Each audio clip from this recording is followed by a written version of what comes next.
Augustana College. I am delighted that you joined us this Saturday morning on a rainy, icy day, so we appreciate that very much.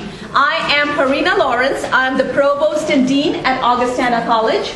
I am, if you detect an accent, I am from India originally, and I'm an economist by training. So my field is international development economics. The work that I do is primarily in West Africa, Cameroon, Burkina Faso, and India, which is where I'm originally from. Augustana is honored to host this symposium on the impact of wealth disparity in America. And this is one of the most critical issues of our time.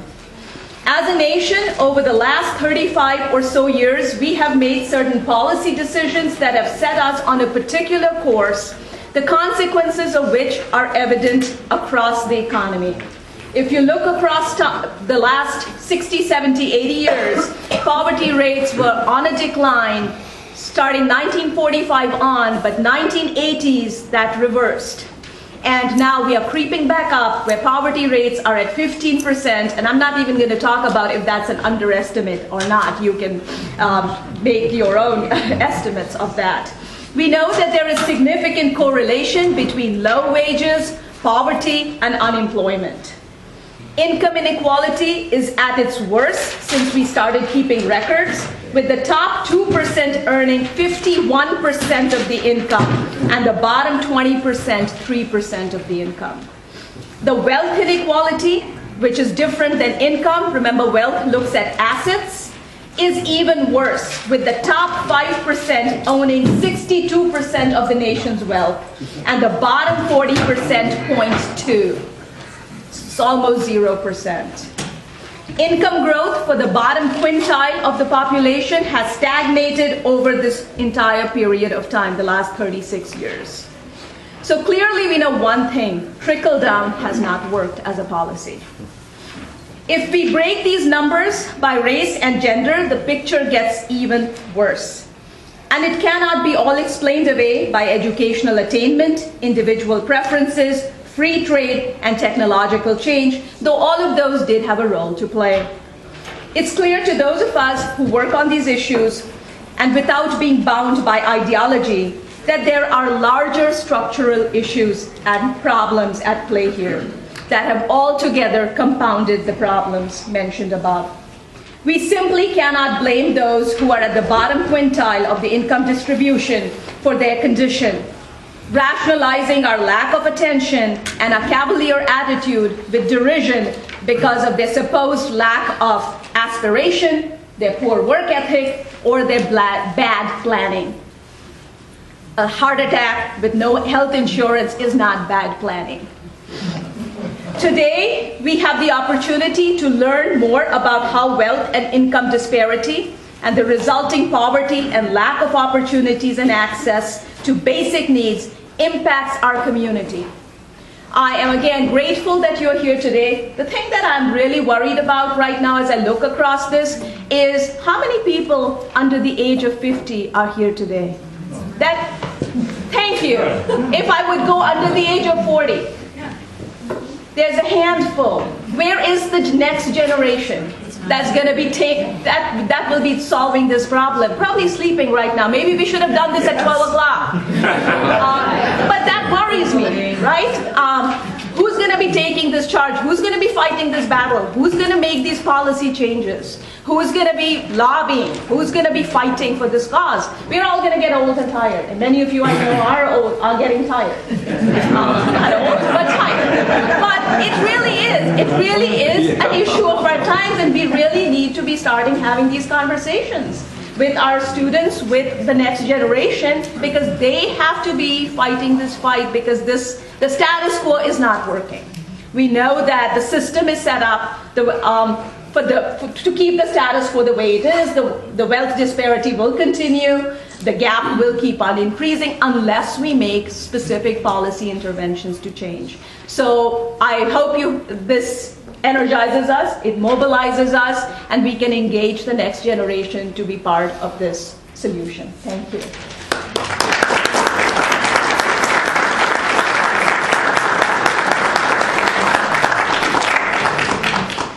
Good morning. I made a point of not wearing a three-piece suit this morning.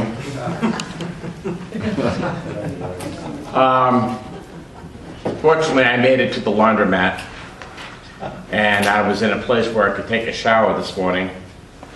Yeah. So I will get a little more respect than a lot of people who are living in abject poverty.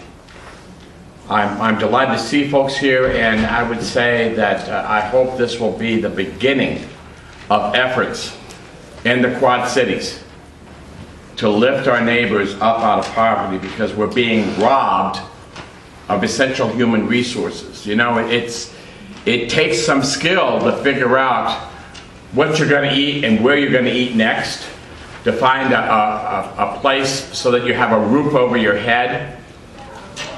And these skills are survival skills that our society needs in the Quad Cities, our states need, our country needs.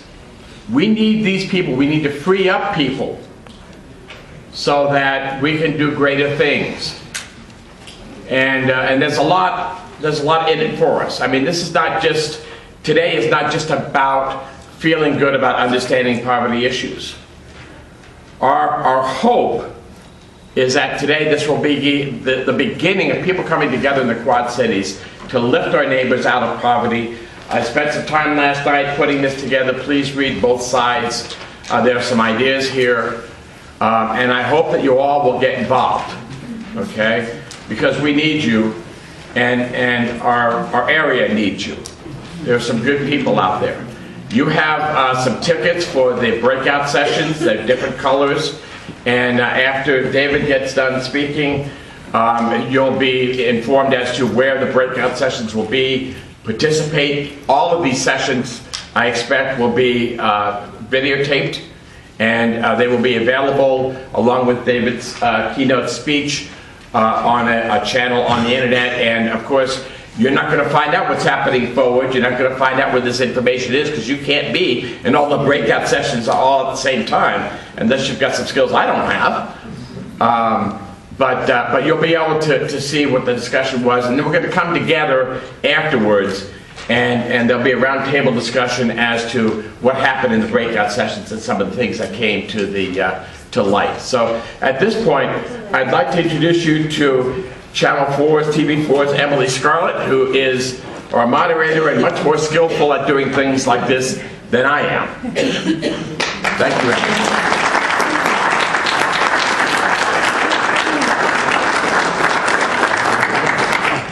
Good morning. Like Bob said, I'm Emily Scarlett. I'm with CBS 4 News this morning. I produce and anchor the morning show. I'm really glad to be here this morning, and I'm glad to see all of you. I've had a chance to speak with Bob a lot about his passion with this topic, and I think it's great that we have people that are willing to put in the groundwork to say, hey, let's get this discussion going. And so just by joining us this morning, you're helping to be a part of that solution, so we appreciate that. First, we're going to have our keynote speaker to join us, and then we'll also have some breakout sessions, as Bob mentioned, and we'll get some information as to where those will be. But I think one important topic that we should include this morning is how do we engage the next generation and get them more involved in this important topic. So that should be something that's probably a part of each of the breakout sessions. But next, I'd like to introduce you to our keynote speaker, David Cay Johnston. Why don't you come on up? Thank you.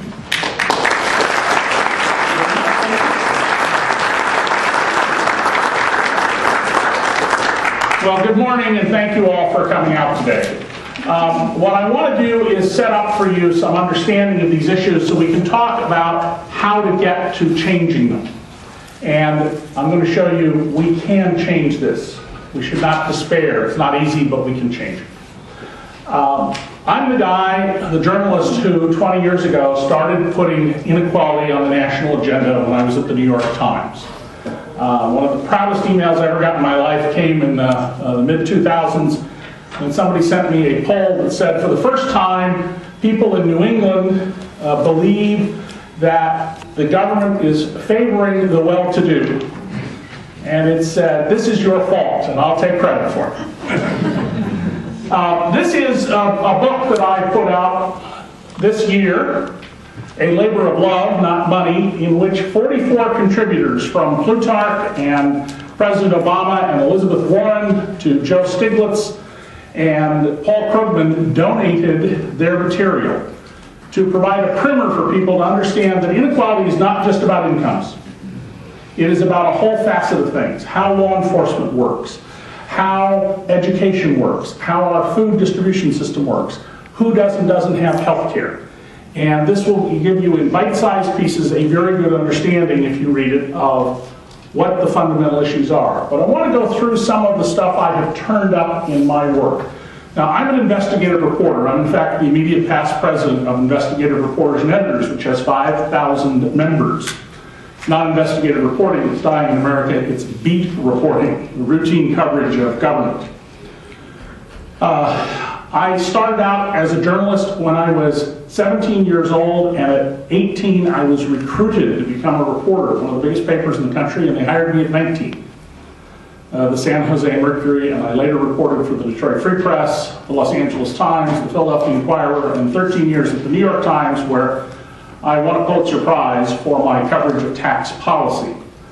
Today, thank you.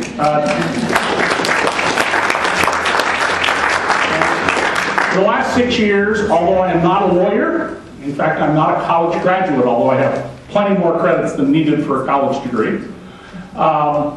I have taught in the graduate business school and the law school at Syracuse University, where I teach the business law and the property and tax law of the ancient world as a way to get young people to understand the historic principles that human beings developed over thousands of years, in which we are every day in America rampantly violating at our peril.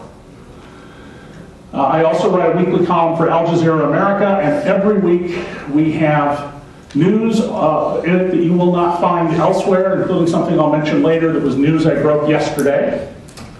I also write for Newsweek, National Memo, and Tax Analyst, which is a tax policy magazine. I came at this issue because it was in the data.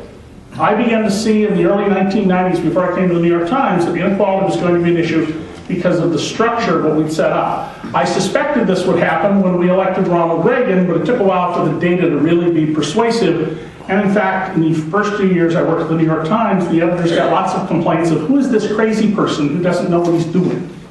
Now, everybody in America understands inequality is an issue. By the way, is this too loud? No.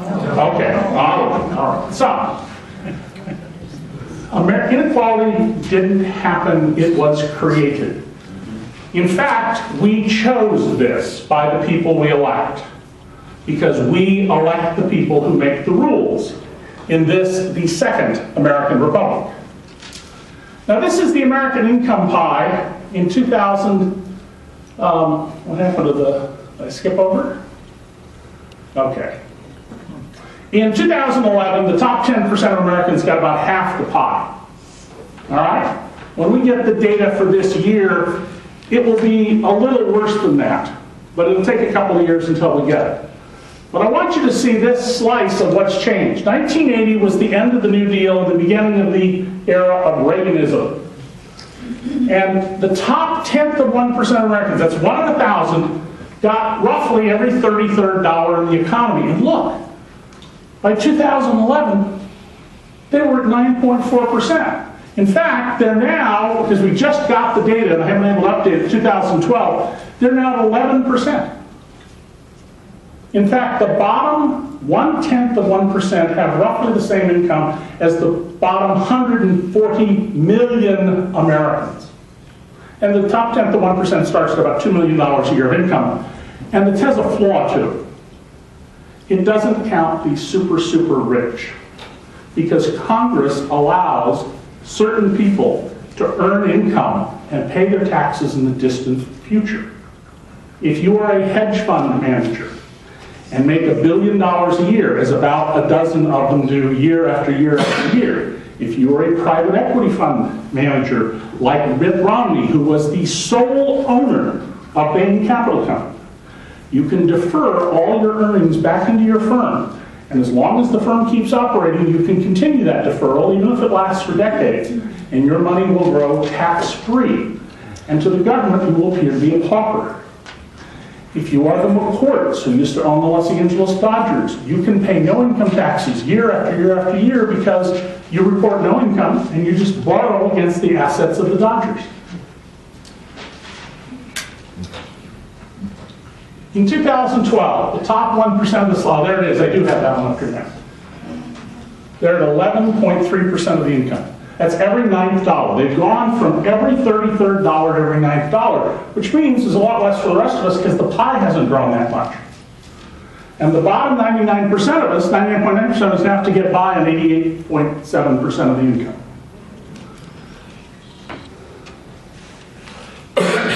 The top 10% got more than half the income. Now this is growth patterns, and these are overlapping 25-year periods. The first one is the era after World War II, when America had, at 1946, 60% of all the industrial capacity in the world. Because we had, burned Tokyo to cinders. We had firebombed Dresden. And we had 60%. So look what happened here. The bottom 90%'s income grew by $12,700. The next period, the transition into Reaganism, it grew by half that much. And in the period up to 2005, it went negative. Well, the top 1%, look what's happening to their income. It's getting bigger and bigger and bigger in terms of growth. So the ratio was 1 to 4, 1 to 37, and now it's minus 1 to 100,000. From 2011 to 2012, the data we just got from the Internal Revenue Service, the top 1%'s income essentially doubled, and the bottom 90% fell. And I want you to remember this number, $31,000. It's an important number. Now, the 1% is not a cohesive group. When my books, the years in which my books sell well, because my wife is an executive, we're sometimes in the 1%. It starts at $360,000. We both go to work and work 50, 60, 70 hours every week. There are people in this group who make $1 billion a year. And the news I was going to tell you that I broke yesterday in Al Jazeera is about the top 400 taxpayers. That's not the 400 highest incomes, it's the 400 highest incomes reported on tax returns. Yesterday in my Al Jazeera column I revealed that from 2009 to 2010, that is the first year, full year after the Great Recession, which ended in the middle of 2009, of all the increased income in America, all 300 million of us from Maine to Honolulu, 6% of that money went to 400 households. 6% to this tiny, tiny group. In fact, the bottom 90% lost ground. Their incomes went down. By the way, the group at the top, their income rose from 202 million to 265 million each, and their tax rate fell. They paid the same tax rate that a single worker making $82,000 pays. So you can make $5 million a week in America and be taxed at the same rate as someone who's single who makes $82,000, which is a good income, very good income. 75% of workers make less than $80,000 a year. I'm sorry, 75% make less than $50,000 a year, 80% make less than $80,000 a year. Now, I told you to remember that $31,000 figure. Look at this. We are back to the level of 1966 when you adjust for inflation. I was in high school in 1966. Okay? I'm eligible for Medicare and I could take my Social Security next month when I turn 66. We've gone nowhere, but look what's happened at the top. Talk about going through the roof. The 1% of the 1%. That group starts at about $10 million. Mitt Romney is near the bottom of it.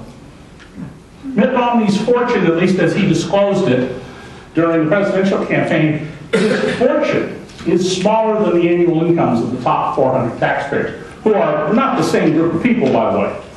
About 1 in 4 of them shows up half the time, and then the rest of them are largely people who they own a business and they eventually sell it for a big profit, or otherwise have a 1 or 2 or 3 time cash out in their life. So, average income from 2011 to 12, no change for the 90%. The 1% of the 1% up 7.5 million. No change at the bottom, 1/3 almost increase at the top. This is a chart, it was presented, it was in a congressional hearing. I created it, I'm obviously not an artist. I'm going to take it away for a second. It was described on C-SPAN as the ugliest chart ever made. Someone pointed out you can read it two ways. You can talk about the art in it, or you can talk about the contents. From 1966 to 2011, I can't do 12 because of the negative income. 2011, the average income of the bottom 90% of Americans was around $31,000, but it actually went up $59. And would you notice if you had $59 more or less income this year? Okay, so it went up $59. So let's do a newspaper type or television type graphic. Make that 1 inch. So on 1 inch, the top 10%, that's basically everybody over $100,000 a year, their line would be 884 feet. I'm sorry, 164 feet. The top 1%, their line would be 884 feet. And the 1% of the 1%, this line, 5 miles. 1 inch to 5 miles. Now, how do you explain this economically? I'm not an economist, but I did go to the University of Chicago's Graduate School of Economics, and I've written and taught economics for years. Well, one obvious explanation would be people at the bottom just didn't want to work anymore. They're all drinking beer, smoking dope, and going to the beach. Right? I mean, and the proof of that is every time someone announces they're hiring, nobody shows up looking for a job. I mean, we don't see long lines of people trailing for blocks trying to get a job somewhere, right? Nobody's ever heard of that. Well, of course, obviously, people are working and want to work. So what about the top end? Well, in 1966, I remember being told in high school that by the time I was this old, we were going to all fly to work in a personal airplane, a car that would fly, or helicopter, and have rocket packs, and all sorts of things. Well, we did get some really cool things. You know, on my iPhone, I can FaceTime with my grandchildren. But are the inventions that great? Have they been that fantastic? And is everybody buying them? That explains that? So how do we explain what happened here? Well, what happened is the government rule book was rewritten. And it was fundamentally rewritten to take from the many to give to the few. That's what's going on. We have the largest socialist redistribution scheme the world has ever seen here in the United States. And remember what Orwell told us about why it was that the pigs on the animal farm who ran the place had to have the milk and the apples. It's not for our benefit, the lead pig said. It's because we need them so that we can be healthy to provide for you. And that's exactly what's going on here. It is Orwellian. Now, that is not an attack on having wealth. If you can get rich by working hard, please do. We want everybody to be better off. We want businesses to be profitable. We want people to be rewarded for the contributions that they make and for those rewards to have a relationship to the value that they add. But what we're getting instead is an economy at the top built on government policies that nobody's ever heard of, generally, unless you've read my books, that take from the many and give to the rich few. And let me give you a few examples of this. 90% of Walmart distribution centers and as many as a third of Walmart stores were built with your tax dollars. Lowe's, Home Depot, Cabela's, Bass Pro, they build their stores with your tax dollars in many, many places. They don't get this deal everywhere, but many places. Factories, automobile plants, they're built with your tax dollars. Anybody here ever work for Caterpillar? You all know about Caterpillar, not very far away. Did you know that the state of Illinois allows Caterpillar to keep all of the state income taxes withheld from the paychecks of its workers? You've never even heard about that, have you? It's not the only company. In Illinois alone, Sears Holdings, Continental Tire, which is German, Nissan, Ford, and Mitsubishi all have the same deal. Caterpillar got it by meeting the legal standard of providing a credible threat that they would leave the state and move elsewhere. Google's used to be Motorola Mobile, now Google. They got the same deal, and their threat was they were going to move from suburban Chicago with all the cultural amenities that allowed them to attract highly educated workers to Ames, Iowa. You know a lot of people who are big on going to the opera in Chicago or the sports teams or the museums who want to go to Ames. And it's not to put Ames down, it's to deal with people's tastes and ability to attract people. But they now get to keep the state income taxes withheld from their workers' paychecks. In fact, 20 states allow this, 20. And about 3,000 companies have this deal. And some of these companies include things like Chinese banks, Deutsche Bank, one of the biggest sellers of tax shelter products in America, one of the most damaging companies to the American economy. Volkswagen, Rupert Murdoch's Dow Jones, part of the Fox empire, has this deal in New Jersey. In fact, the biggest single place it happens is in New Jersey. We have created a system so awful that we have companies that earn all their profits from the tax system. Cabela's. You've all seen Cabela's, right? We have one around here? Big retail outdoor fishing place, hunting, fishing gear. Cabela's was a catalog company. You may probably almost certainly got something, at least once in your lifetime, a Cabela's catalog if you ever bought anything that's outdoors. Cabela's wanted to go in the retail business. Dick Cheney and George Bush twice each went to Cabela's stores when campaigning in 2004 for re-election, and Dick Cheney called it the greatest store in the world, the best store in the world.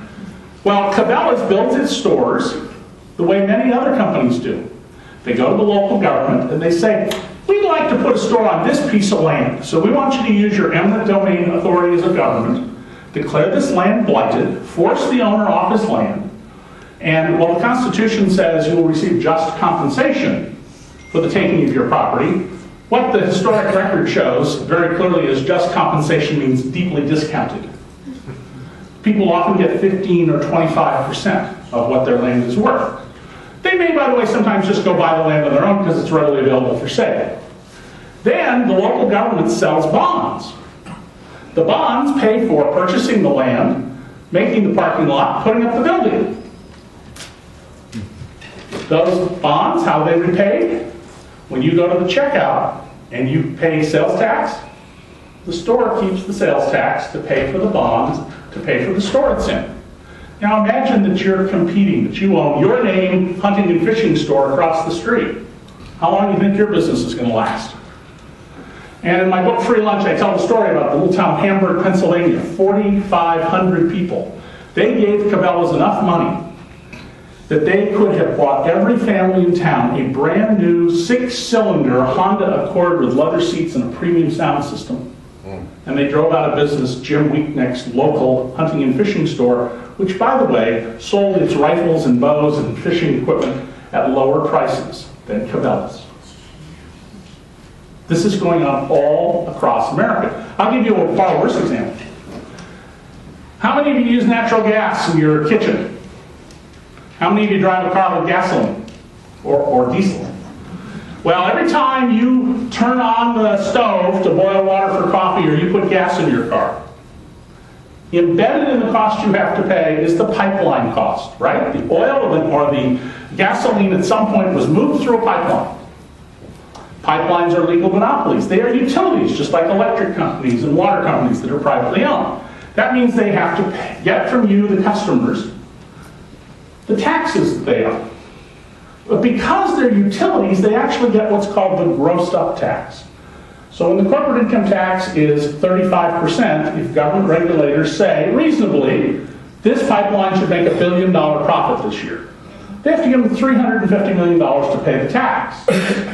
But $350 million more profit means they have to give you another $100 million to pay the tax on the extra $350 million. And then on the extra $100 million, they have to give you $35 million to cover the tax on the $100 million. And then they have to give you $10 million to cover the tax on the $35 million. And when they gross it up, it's 54%. So the utility, the pipeline, has to get $1.54 billion of profit to net $1 billion. All right, that's the cost of doing business. It's the way the math works. Everybody does it in the utility business. There's nothing you can do about it. Except Ronald Reagan signed a law in 1986 that exempts pipelines from the tax.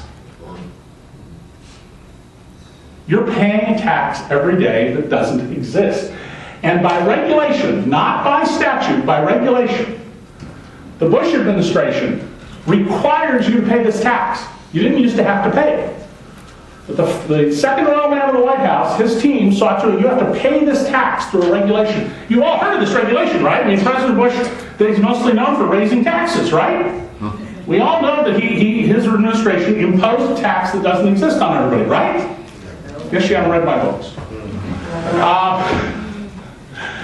Well, here's the next worst part of that thing. ExxonMobil and BP, who are the direct consumers of the pipelines, took the industry to court. And they said, you can't do this. You can't create a fake tax. The fundamental principle of regulating monopolies is a balancing act. Fair, just and reasonable profits, just and reasonable prices. And these profits are not just and reasonable. They're outrageous. They are illegal. Under the law, $1 of excess profit is illegal. And they're getting these huge fortunes. And what did the court that heard the case in Washington, D.C. say? Well, this doesn't look right to us, and we don't like it. We're really uncomfortable with it, but it's not our position and duty as a court to question the wisdom of the executive. Okay.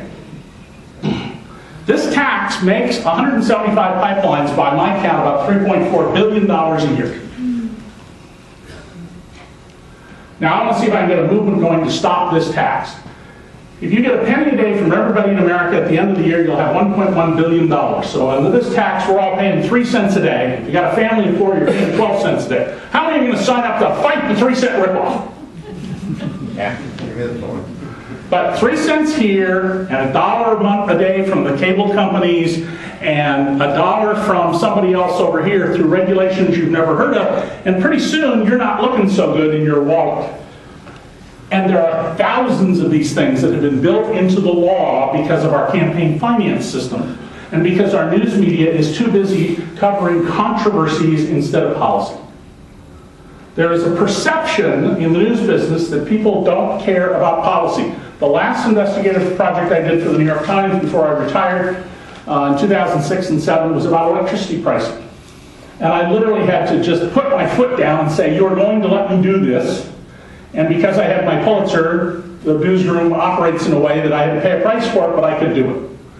Well, 7 of the 10 pieces I wanted to do ran. A bunch of them ran on page 1, and a bunch of them made the 5 most emailed stories of the day list. People were actually interested when I explained to them how our electricity system has been rewritten to rip you off in ways you've never heard of and jack up prices. So, I started off mentioning we live in the Second American Republic. The First American Republic failed. The last 7 years it failed. It failed because government did not have the one power that the conservative Edmund Burke, in his famous 1793 letter, for 200 years ago, wrote about principles of government. The revenue of the state is the state. Well, the Articles of Confederation government had no power to tax. It had no power to regulate commerce. And so, in the Second American Republic, we addressed that as well as giving ourselves a purpose. The very first power we grant Congress. Article 1, that's Congress. Section 8, that's powers. Clause 1, the Congress shall have the power to lay and collect taxes, duties, and imposts. Next time you see any of the Star Wars movies, pay attention to the scroll across the screen in the beginning. And pay attention not just to, in a galaxy far, far away, long, long ago, pay attention to what motivates the action. It's taxes and a trade war. Because those are the most underlying fundamental things. If you came here as the cosmic economist or journalist or sociologist from another planet and were head of the team checking us surreptitiously out, was in charge of economics, and we're told to write a hierarchical report. And I'll start with the big stuff and work your way down. The first words of your report would be, the biggest economic activity on planet Earth is tax.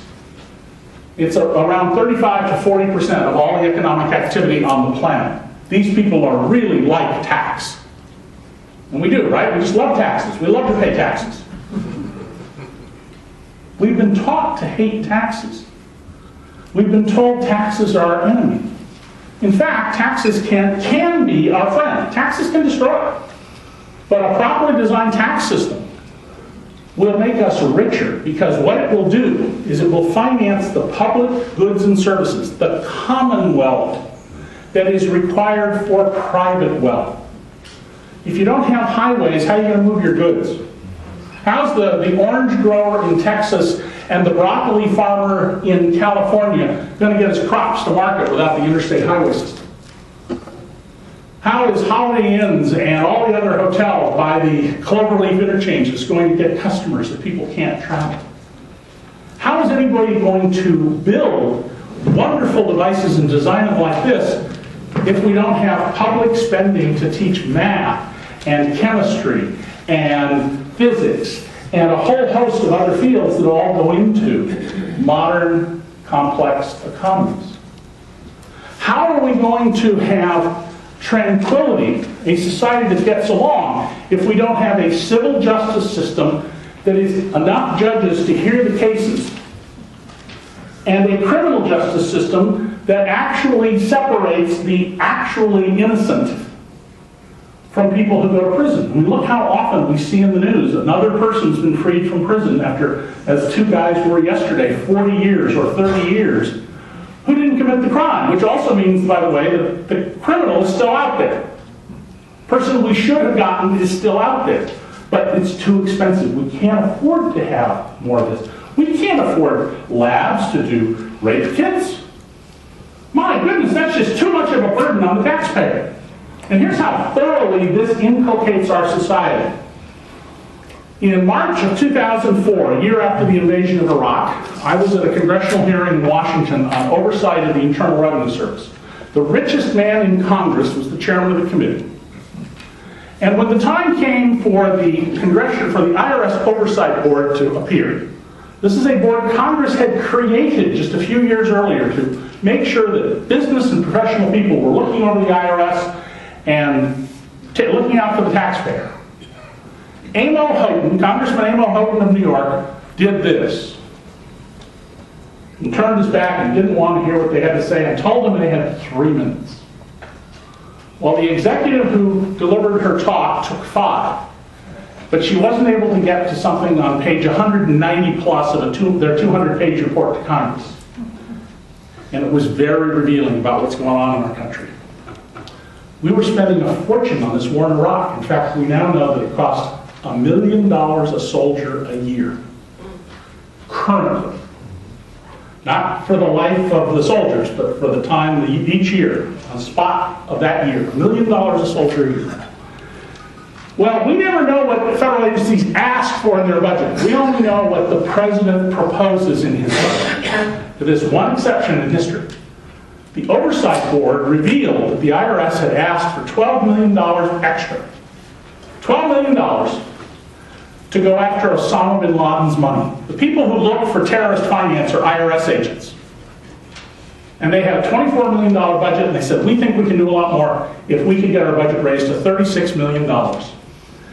And the White House killed the money because the American taxpayer couldn't bear that burden. They said they had to be very careful about how they spend their tax dollars, they had to have a balanced approach to our needs, and that they didn't need this additional money. $12 million to go after Osama bin Laden's money was too expensive. Just let that soak into your consciousness and remember it. The second part of it is that the Washington Deputy Bureau Chief of the New York Times, and I didn't work in the Washington Bureau, tried to get that story on page 1. He said, this is one of the most important things that has come out. It ran on C9. That is, it was buried in the back of the paper. Buried in the back of the paper. Imagine what would have happened if every news network had reported the next day the Bush administration was unwilling to spend an extra $12 million to go after Osama bin Laden's money. To protect the American taxpayer. We have created a system in which taxes are a source of profit. I want you to imagine that you bought a house in 1980, and I want you to think about, I'm going to give you a big number, but it's to make the math simple. I want you to imagine in 1980, you bought a house, you paid $100,000 for it. And the bank gave you the $100,000 as well as title so you could live in the house. And said you don't have to make any payments on the mortgage until 2014, and then we want our $100,000. You think that alone would make you prosperous? If you hadn't had a mortgage payment for the last 34 years? Sound like a pretty good deal? By the way, if you invested that money, today, depending on how you did, you'd have somewhere between $2 and $6 million. Probably have at least $2 million. So you pay the $100,000, you got $1.9 million. Look how well off you'd be. Now, of course, why would a bank give you that deal? Because they'd go broke. That's a crazy deal, right? That's absolutely insane. But we give that deal every day to Warren Buffett, to Apple, to General Electric, to Google. Every one of them. Here's what we do. We say, under a law Ronald Reagan signed in 1986, 5 words long, 5 words, in Section 531 of the Internal Revenue Code. Section 531 says companies may not hoard cash. If you just hold cash, it damages the economy. We want businesses to be profitable and successful, but we want them to be hiring people and buying new equipment and expanding their operations. We don't want them doing the functional equivalent of you cashing your paycheck and stuffing it in the mattress. That's what happens. Everybody just stuffed their cash in the mattress. The economy will fail. Well, they put an asterisk, these 5 words into the law that said the cash hoarding rules don't apply if you hold the money offshore. Now, you want to know why all these companies have all these subsidiaries in the Cayman Islands and Ireland, and I'm the guy who broke this story, among many others. Here's what they do. You earn $1 of profit in the U.S., and you take it out of your U.S. pocket, and you say, I have to pay a fee to my Swiss pocket that owns the patent on the little blue pills I make if I'm Pfizer, or putting the Hilton logo outside my hotel if I'm Hilton's, or the process for making English muffins and all sorts of other products, to the owners of it. And the owners of it are a subsidiary of the company in Singapore, Ireland, Bermuda, Barbados, wherever the tax laws fit for your circumstances. You take that dollar, you send it there, and now it's a tax-deductible dollar. And so long as you keep this money in this pocket, you don't pay any taxes. You get the $100,000 in 1980, you get to invest it, and then whenever you choose to pay the taxes, you're not paying taxes. You're just giving back, kicking back part of the profit you made off the tax system. Warren Buffett brags, and you can read my Newsweek story about this. Go to Google or Bing and Yahoo and put in my name in quotes, corporate deadbeats, Newsweek. And you can read a very clear explanation of how this works. Warren Buffett brags about his $57 billion no-cost capital from the taxpayers. And he doesn't call it zero interest loan, but that's what it is. And just imagine how rich you'd be if all you got was a $100,000 interest-free loan in 1980. How really well off you would be. Now, we live in a country that happens to have written down its purpose. And I bring up this because I used to ask college students, and I lecture all over the country and in Europe and in Asia, what's the purpose of our country? And up until around 2008, when the economy fell apart, 2009, students would say to get rich. And I would encourage them to talk for a while and say, okay, we're going to have to institute a draft. We're being invaded by China, and we want you to go fight on the front lines, and you may die. In fact, our military planners estimate there's a 20% chance you're going to die, but you're going to make sure that we can be rich. You're going to protect the fortunes of the rich. How many of you are going to evade the draft? You know, there's a lot of hemming and hawing, and that's not realistic. And I go, yes, it is. You just said the purpose of the country is to be rich. And from time to time, countries go to war. I wish we didn't, but you know, human history tells me that it's happened before, and therefore it's probably going to happen again. Here's the purposes of our country. We, the people of the United States, in order to form a more perfect union, this was the promise by the people who had to swallow the awfulness of slavery, that they would address this someday. To establish justice. That's what civilization is. It's justice. In the jungle, the tiger eats what he wants. Thugs will take any wealth you have. So you can't have wealth in the jungle. Ensure domestic tranquility. That in part was designed to assure the southern states that if there were slave rebellions, the government would support putting them down. To provide for the common defense. Duh. To promote the general welfare. And I want you to note that W. It's in the original as a capital. They didn't do things back then in writing without thinking about it. And to secure the blessings of liberty to ourselves and our posterity. There's 6 purposes. One of them is not getting rich. Getting rich is a byproduct. It's the fortunate thing of getting the rules right and of understanding things. And we're in the process now of getting poorer. Every time a politician says to you, we can't afford the schools, what that politician is really saying is, I want us to have more now and less in the future. Because especially in the world that human beings are creating, the most valuable asset in the world is the gray matter of young children and giving it rigor and the ability to exercise judgment and insight. And more valuable than all the gold, all the oil, all the water in the world is this youthful gray matter. And we waste it. I was on a radio show with a congressman and I was talking about infrastructure. They need to fix up roads, and I made a little joke about the private tax we pay called the front-end alignment shop bill, because we have so many potholes. And he said, well, we can't afford to fix our roads. We just can't afford it. And I said, okay, so how are you going to get goods to market? I mean, the roads will work for a while, but they will deteriorate and will be less efficient. And he said, well, I don't know. And I said, well, that's not leadership, Congressman. You have to figure out, how do we solve this problem? Every time you hear a politician say, we have a tax problem, you have to listen to what they're saying. Now, the Democrats, disclosure, I'm a registered Republican, the Democrats can't figure out what to do. They don't have a solution, they don't know what to do, they're in complete disarray about this. The Republicans, I gotta give them credit.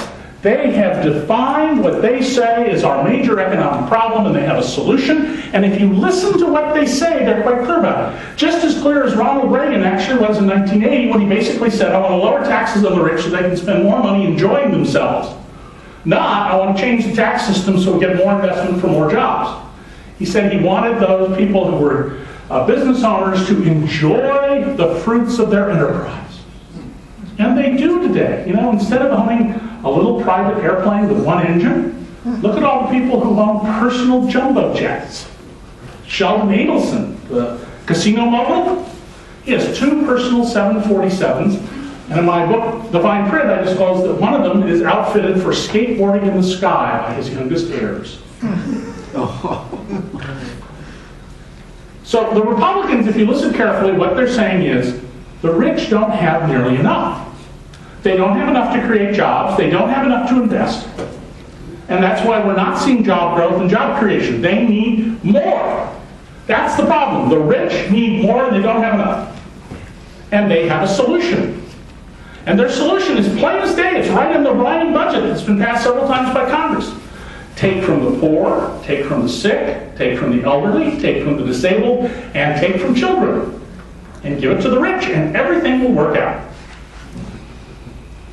If you step back and look at this stuff, it's pretty clear what's happening. Problem is that we have 12 big organizations in Washington: Heritage, Cato, Competitive Enterprise Institute, and 9 others, that are the Madison Avenue of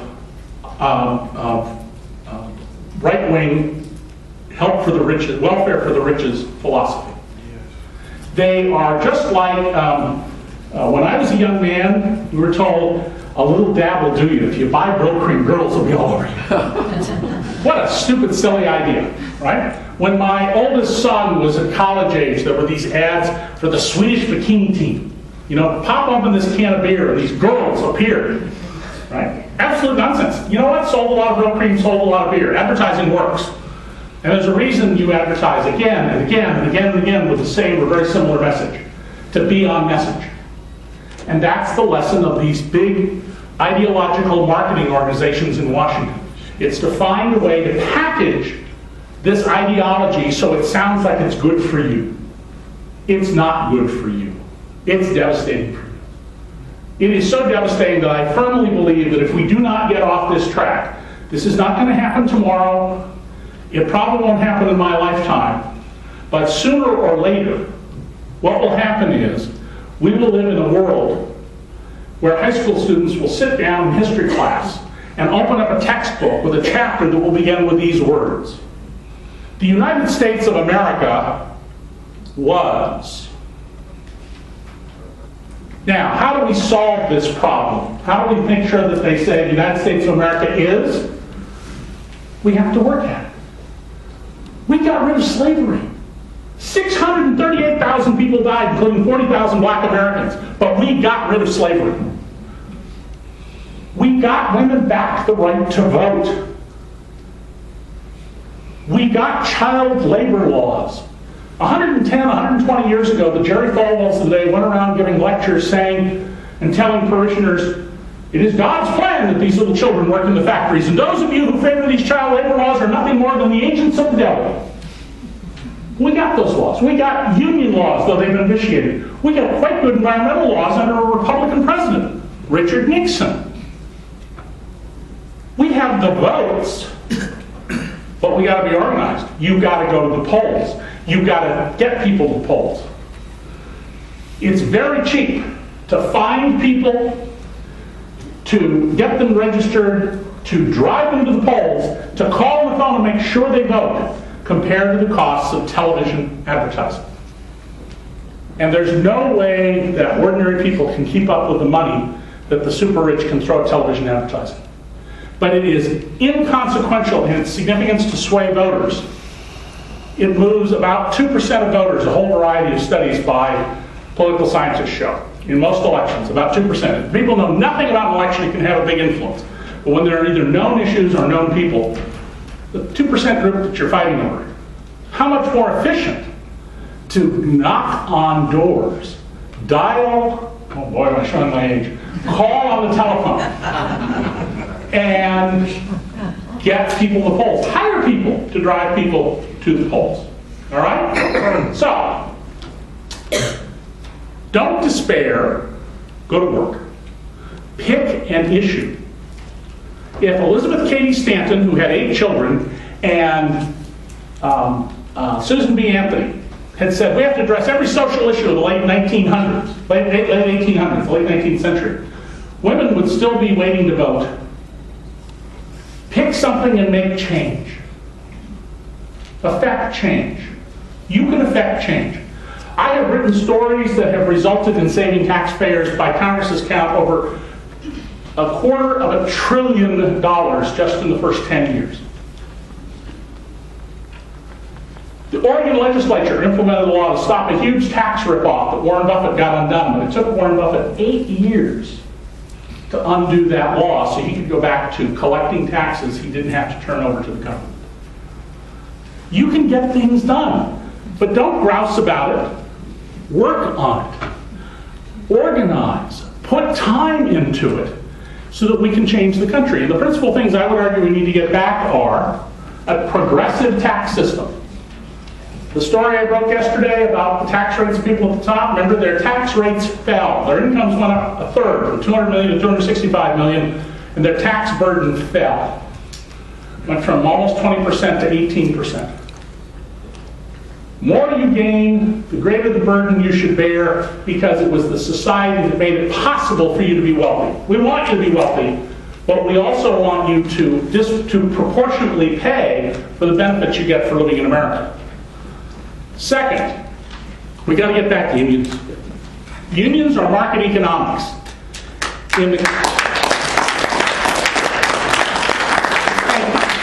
Ordinary workers don't have any bargaining power, especially when there's a huge number of people who are out of work or working well below their abilities. All of our economic competitors have unions. In fact, Japan, under its constitution, requires unions. And you know where that constitution came from? The United States. We wrote their constitution, and that great famous radical lefty, General Douglas MacArthur, imposed it on Japan because he said it would decentralize, that is, reduce the central power of the people at the top who brought about the war. It will democratize, and it will make the society less bellicose because there'll be more equality. Okay? The Germans have unions for executives.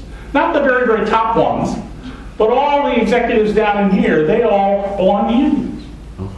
Unions are market economics, and the way to sell it to people who are conservatives is, the U.S. Supreme Court says a market is where two parties with reasonable knowledge of the facts, acting without coercion, reach agreement on a price. Well, that's what unions do. And you know, unions aren't perfect.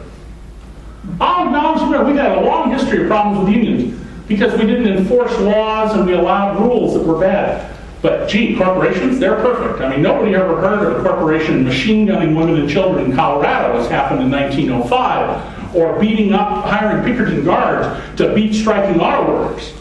That would be unheard of. Nobody's perfect. You don't worry about that. What you worry about is getting the rules right.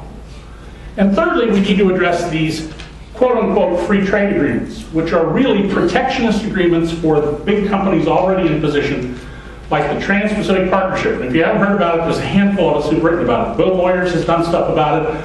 I've written about it. Paul Kirkland's mentioned it a few times. Dean Baker. Well, that's about it. I mean, it's just a handful of us.